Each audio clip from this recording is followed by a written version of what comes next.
Virgo, welcome to your new moon in Cancer reading, and this is hitting your 11th house of all things Aquarian. So perhaps you have a new beginning having to do with your aspirations, your goals, a soulmate, perhaps colleagues are relevant, perhaps your ideals. Okay, I'm hearing shooting for the stars. And even more impactful than this lunar energy is the fact that we also, at about this time, have the nodes shifting out of Taurus and Scorpio, where they've been the last year and a half, and into Aries and Libra, where they will be for the next year and a half. So for you, this is putting you on more of a life focus towards issues having to do with the eighth house, right? Things that are like very scorpionic, very much about other people's resources, okay?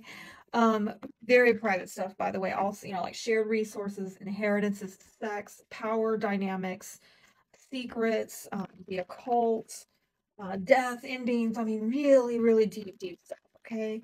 It's going to be on quite a journey over the next year and a half with this focus within yourself on those matters and having to release second house stuff with that, with your South Node being there in that second house in Libra. So maybe relationships that you have personally valued, letting go of that, personal values, at least for a time and a space, letting go of that. Money dynamics very much coming up, and in a way it's a little bit similar to, the nodes over the last year and a half, even though they're shifting, right? Because we're on Taurus and Scorpio, and now for you, they're switching out of those signs, but they're going into houses that are very Taurus and Scorpionic. Anyway, I digress. Let's see what the cards have to say. Milk and honey. Actually, that's lovely. I mean, that is so dang lovely because I was expecting something deep and scorpionic, but no, this is like, doesn't that look like, yeah, this is like somebody came out of the battlefield and they're now in the land of milk and honey. That is looking lovely. Um, there's a rainbow, right? The rainbow is coming after destruction. After a time of destruction, y'all know the story in the Bible about the rainbow came after the world was flooded, where God was giving a promise. I'm never going to let that happen again. Whoa, did somebody you need to hear that? I'm never going to let that happen again. Eighth house is very spiritual, by the way. It's kind of it's the underworld, right? So it's where we would see spiritual warfare. So if you feel that you've been in a bit of a spiritual warfare, perhaps, now is the time where spirit is asking you to step into your own power as a spiritual warrior and be a co-conspirator in that realm against powers and principalities that might try to seal or sabotage this, right? You taking authority, you walking in authority as a spiritual warrior. Oh, yeah, I'm feeling it. Okay. Oh, my goodness. Say it isn't so. And that is the card for Aquarius. I told you this new moon is happening in the 11th house, which represents all things Aquarian. Okay. So some of you right now, the main issue front and center is those dreams, those aspirations, those goals, maybe healing something, maybe very faded energy. Main issue, oh my, what the heck happened here? Now we got Scorpionic. Now we went dark. Five of Pentacles, are you feeling alone? Or somebody around you feeling alone, that there's some lack or loss? In the past, with the Queen of Cups, Cancer, Scorpio, Pisces energy, honestly, there seemed to be a time of healing there. It looks like a very loving, mothering, nurturing type of energy.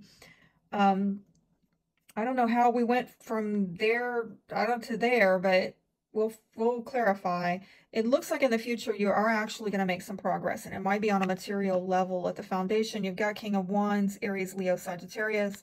That is Taurus, Virgo, Capricorn over there possibly, but it looks like there is some matter of, having to overcome some obstacles, okay? And it might involve, a fire sign male, might involve a boss or somebody in kind of a leadership capacity. The outcome with the Seven of Swords in reverse is I am seeing that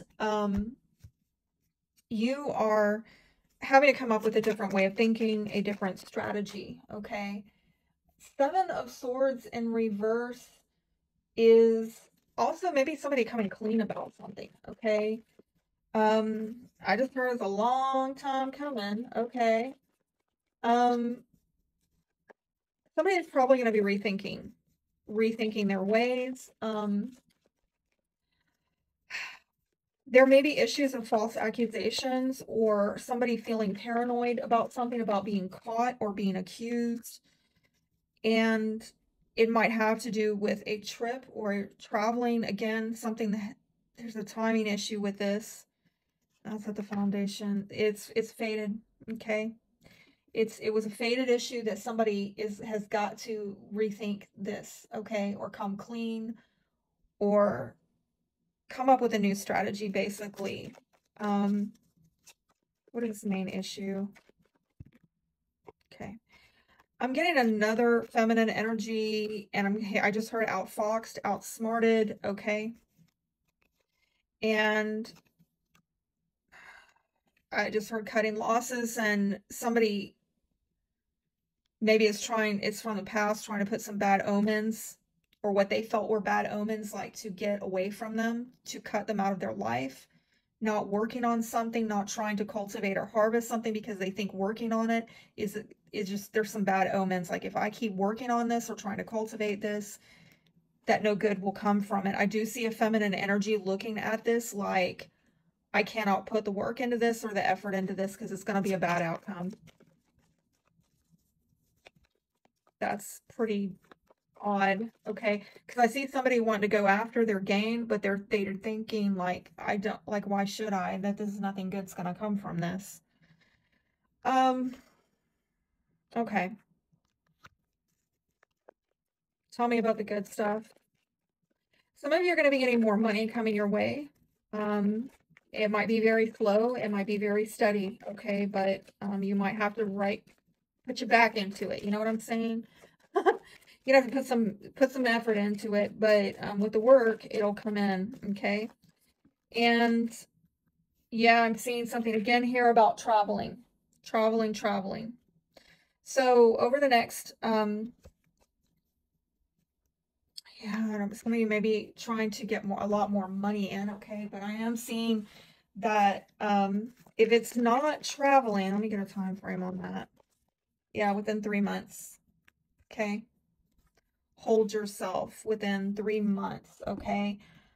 Slow and steady, it's going to happen that things are going to evolve and advance materially, and it might happen by making a move, taking a trip, okay? A lot of opportunities, a lot of abundance over the next 3 months. And in the outcome, again, I see it as well. So let me get some advice for you on the intimacy issues that maybe you could work on tackling that may be coming up during this time of this lunar energy that I think is bringing up a lot of intimacy issues for a lot of people, especially with your North Node in the 8th house. It's about intimacy, a lot about intimacy, a lot about very private matters. I think some of you right now are not seeing your relationships very clearly because you've got Neptune in your 7th house. And you got a lot of change going on in your day-to-day world with Pluto, you know, in your 6th house. So, yeah, I'm getting a lot of, you know, not wanting to open up. Something finally popped out. Player wants physical connection without risk or work of emotional involvement. Say it ain't so. We got another one here. Coping versus resolving. Yeah. Somebody, maybe that's what you need to be kind of taking a slow and steady, diligent approach on, because this is gonna take some time, okay? And breadcrumbs is at the foundation. You'll never be satisfied by a light snack. Seek the one who gives the full meal deal. Well, deep stuff there. I hope that helps you. Until next time, be blessed.